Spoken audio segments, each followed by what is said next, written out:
안녕하세요, 널스마입니다. 간직 시리즈, 간호사 직업 시리즈의 보건교사편 저자님을 모시고 이야기를 나눠볼 텐데요. 많은 학생분들이 또 보건교사를 꿈꾸고 있죠. 네, 안녕하세요 저자님. 인스타랑 유튜브에서 이렇게 유명 인사처럼 보다가 실제로 뵈니까 더 반가운 마음이 드는데요. 제 구독자분들께 저자님에 대한 소개 짧게 부탁드려도 될까요? 네, 안녕하세요. 보건교사를 간직하다의 저자이자 6년차 보건교사 권민정입니다. 저자님도 아시다시피 보건교사를 꿈꾸는 학생분들이 굉장히 많아요. 네, 저도 한때는 보건교사를 꿈꿔서 교직이수를 했었는데요.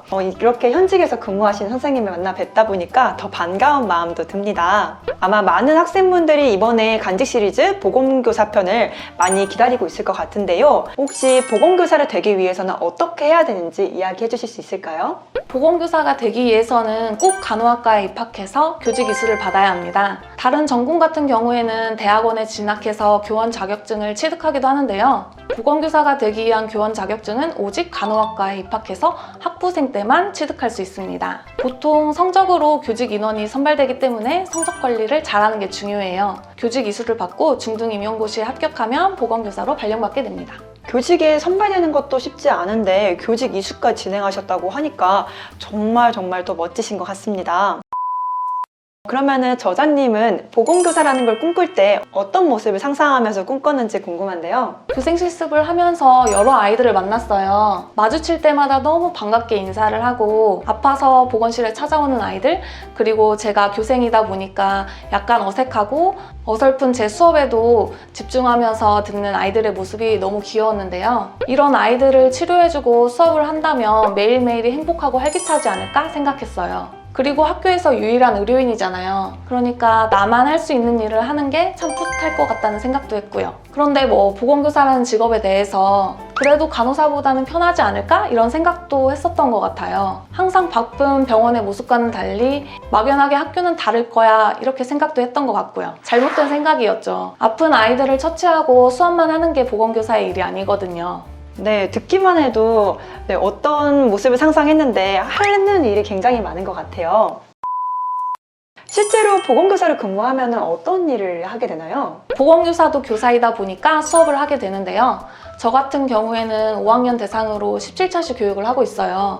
성교육이나 응급처치 교육, 흡연 예방 교육, 약물 오남용 예방 교육, 요즘과 같은 경우에는 감염병 예방 교육도 하고요. 아이들의 건강한 삶을 위해서 필요한 건강과 관련된 수업을 하고 있고요. 보건실을 운영하면서 다치거나 아픈 아이들을 돌보는 건 기본이고요. 응급 상황이 발생하면 응급 상황에 대처하기도 하고 필요할 땐 다친 아이를 직접 병원에 데리고 가기도 해요. 학생 건강검사나 유보 학생 관리, 감염병 예방 관리와 같은 건강과 관련된 업무를 주로 하고 있고요. 학교에 따라서는 학교 흡연 예방 사업이나 아토피 안심학교, 치과 주치 사업과 같이 건강과 관련된 사업을 진행하기도 합니다. 주로 학생들의 건강과 관련된 업무를 하지요. 학생분들의 건강뿐만 아니라 행정적인 업무까지 있는 것 같은데요. 듣기만 해도 굉장히 넓은 범위의 업무를 하는 것 같아요.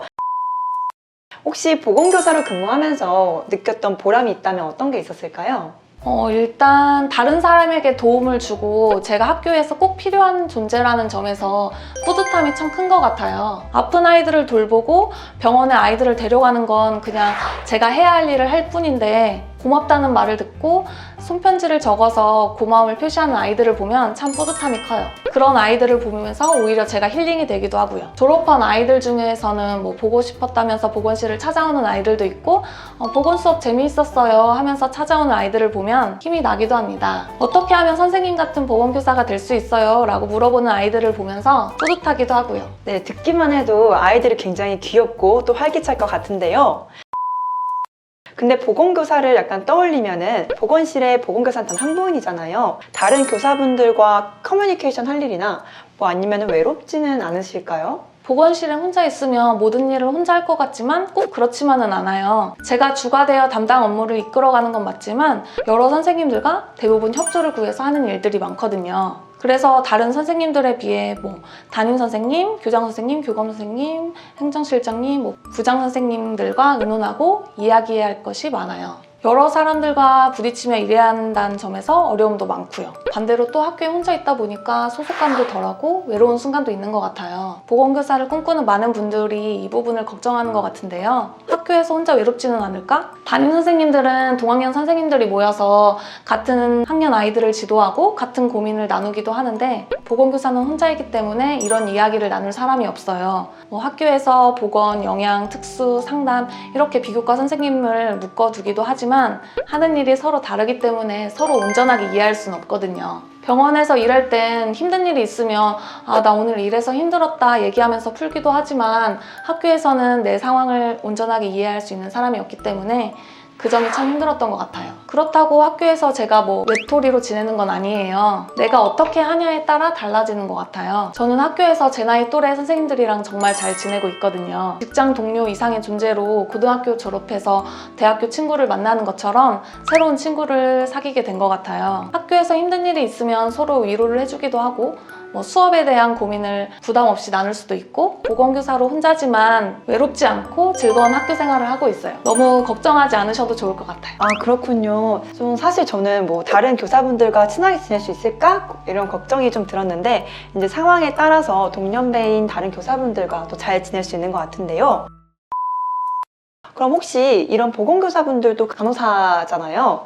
보수교육도 진행이 되나요? 그럼요. 보건교사도 간호사니까 매년 8시간 보수교육을 받고 있고요. 서울 같은 경우에는 교육청에서 보건교사 맞춤형 보수교육을 개설합니다. 그래서 임상에서 있을 때 듣던 보수교육과는 좀 다른데요. 학교 현장에 맞는 내용들로 구성되어 있어요. 학생들이 흔히 호소하는 소화기계, 근골기계 증상이나 질병, 그리고 응급 상황에 대한 대처, 학교 보건 업무나 학교 보건교육과 같은 실제적인 내용으로 구성되어 있습니다. 보수교육 외에도 학교에서 업무를 담당하면서 흡연 예방, 성보충 상담위원, 감염병 예방 관리자로서 꼭 이수해야 하는 교육도 듣고 있고요. 더 공부하고 싶은 분야에 대해서는 따로 신청해서 교육을 듣기도 해요. 그래서 1년에 최소 60시간에서 많게는 100시간 이상 교육을 받는 것 같아요.